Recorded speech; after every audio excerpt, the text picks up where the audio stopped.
Hi friend, welcome to Kulathur cooking. நம்ம இன்னைக்கு ஒரு சூப்பரான புட்டிங் தாங்க செய்ய போறோம். வாங்க எப்படி செய்யறதுன்னு சொல்லி பார்த்துடலாம். ஃபர்ஸ்ட் இந்த டிஷ் செய்யறதுக்கு ஒரு 400 கிராம் கேரட்டை நல்லா கிளீன் பண்ணி இந்த மாதிரி கட் பண்ணி எடுத்துக்கோங்க. கட் பண்ண இந்த கேரட்டை ஒரு மிக்ஸி ஜார்ல சேர்த்துக்கோங்க. கூடவே ஒரு 3 ஏலக்காவையும் சேர்த்துக்கோங்க. இது கூட ஒரு 1/2 டம்ளர் தண்ணியும் சேர்த்துட்டு நல்லா பேஸ்டா அரைச்சி எடுத்துக்கோங்க. அது அரைக்கிறதுக்குள்ள 10 கிராம் அகரகரம் ஒரு பவுல்ல சேர்த்துக்கோங்க. சேர்த்துட்டு இதுல ஒரு 1/2 டம்ளர் தண்ணி ஊத்தி ஒரு 10 நிமிஷம் ஊற வச்சுக்கோங்க. அரைச்ச இந்த கேரட் பேஸ்ட ஒரு ஸ்ட்ரைனர் வச்சு இந்த மாதிரி வடிகட்டிக்கோங்க. நமக்கு கேரட் ஜூஸ் மட்டும் தான் வேணும், இந்த சக்கை வேண்டாம். இப்ப நெக்ஸ்ட் இந்த டிஷ் செய்யறதுக்கு ஒரு ஃப்ரை பேன்ல 300 ml பால் ஊத்திக்கோங்க. இது கூடயே 200 ml தண்ணிய ஊத்திக்கோங்க. தண்ணிய ஊத்திட்டு ஒரு தடவை பாலை நல்லா கலந்து விட்டுக்கோங்க, கீழே அடி பிடிக்காம இருக்க. இப்ப நம்ம இந்த பால் கூடயே ஊற வச்ச கடல் பாசி 2 தடவை அலசி கிளீன் பண்ணிட்டு இதுல சேர்த்துக்கலாம். கடல் பாசியை போட்டு அந்த பால் கூட நல்லா கலந்து விட்டுக்கோங்க. இது நல்லா கரைஞ்சி வரணும். பால்ல கடல் பாசி ஃபுல்லா கரைஞ்சிடுச்சுங்க. இப்ப எனக்கு இந்த கடல் பாசி ஃபுல்லா கரையிறதுக்கு கரெக்டா 7 மினிட்ஸ் ஆச்சு. இப்ப இது கூடயே நம்ம 200 கிராம் சுகரையும் ஆட் பண்ணிப்போம். சுகர் ஆட் பண்ணிட்டு நல்லா அந்த கடல் பாசி பால் கூட கலந்து விட்டுக்கோங்க. நம்ம போட்ட சுகர் எல்லாம் நல்லா கரையணும், அது வரைக்கும் நம்ம நல்லா கொதிக்க வச்சுப்போம். இப்ப நம்ம போட்ட சுகர் எல்லாம் நல்லா கரைஞ்சிடுச்சு, கொதிக்கவும் ஆரம்பிச்சிருச்சு.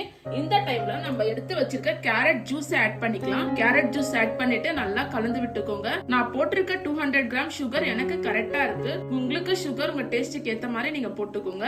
இது நல்லா இந்த மாதிரி கலந்து விட்டுக்கோங்க. உங்களுக்கு கொஞ்சம் ரிச்சா வேணும் அப்படின்னா ஒரு 4 டேபிள் ஸ்பூன் கண்டென்ஸ்டு மில்க் கூட நீங்க ஆட் பண்ணிக்கோங்க. இன்னும் கொஞ்சம் ரிச்சா இருக்கும் சாப்பிட. கொதிக்க ஆரம்பிச்ச உடனே கடைசியா ஒரு 4 டிராப் வெண்ணிலா எசன்ஸ் சேர்த்துக்கோங்க. இந்த வெண்ணிலா எசன்ஸ் ஸ்மெல்லோட சாப்பிடும் போது ரொம்பவே நல்லா இருக்கும் நம்மளோட கேரட் புட்டிங். இப்ப நம்ம ஸ்டவ் ஆஃப் பண்ணிட்டு இதை இன்னொரு பவுலுக்கு டிரான்ஸ்ஃபர் பண்ணிக்கலாம். இப்ப நான் இந்த மிக்சரை இந்த மாதிரி ஓவல் ஷேப் பவுல்ல டிரான்ஸ்ஃபர் பண்றேன். உங்ககிட்ட டிஃபன் பாக்ஸ், தட்டு இல்ல கேக் டின் இந்த மாதிரி எது இருந்துச்சுனாலும் அதுல நீங்க டிரான்ஸ்ஃபர் பண்ணி பீசஸ் போட்டுக்கலாம். இதை நீங்க வெளியவே 1 hour வச்சீங்கன்னா செட் ஆயிடும். அப்படி இல்லன்னா ஃப்ரிட்ஜ்ல கூட நீங்க வச்சு சர்வ் பண்ணலாம். நான் இன்னைக்கு ஃப்ரிட்ஜ்ல தான் வச்சு சர்வ் பண்ண போறேன். இப்ப 1 hour ஆயிடுச்சுங்க, ஃப்ரிட்ஜ்ல இருந்து எடுத்துட்டு வந்தாச்சு.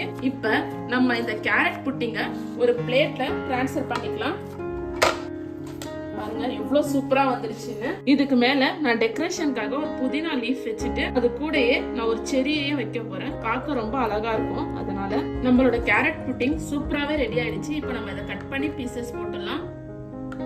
பாருங்க எவ்வளவு சூப்பரா நம்ம கேரட் புட்டிங் ரெடியா இருக்கு. இந்த மாதிரி நீங்க குழந்தைங்களுக்கு செஞ்சு கொடுங்க. கடல் பாசி உடம்புக்கு ரொம்பவே குளிர்ச்சி. கேரட் சொல்லவே தேவையில்ல, ஏகப்பட்ட ஹெல்த் பெனிஃபிட்ஸ் இருக்கு. நீங்க இந்த மாதிரி உங்க குழந்தைங்களுக்கு செஞ்சு கொடுத்தீங்க அப்படின்னா அடிக்கடி செஞ்சு கொடுக்க சொல்லிட்டே இருப்பாங்க. செஞ்சு பார்த்துட்டு எப்படி வந்துச்சுன்னு சொல்லி மறக்காம கமெண்ட்ல சொல்லுங்க. அப்படியே நம்ம சேனலை சப்ஸ்கிரைப் பண்ணிக்கோங்க. இந்த வீடியோ உங்களுக்கு பிடிச்சிருந்தா உங்க ஃப்ரெண்ட்ஸ் அண்ட் ஃபேமிலிக்கு ஷேர் பண்ணுங்க. வீடியோ லைக் பண்ணிக்கோங்க. மறக்காம நம்ம சேனலை சப்ஸ்கிரைப் பண்ணிக்கோங்க.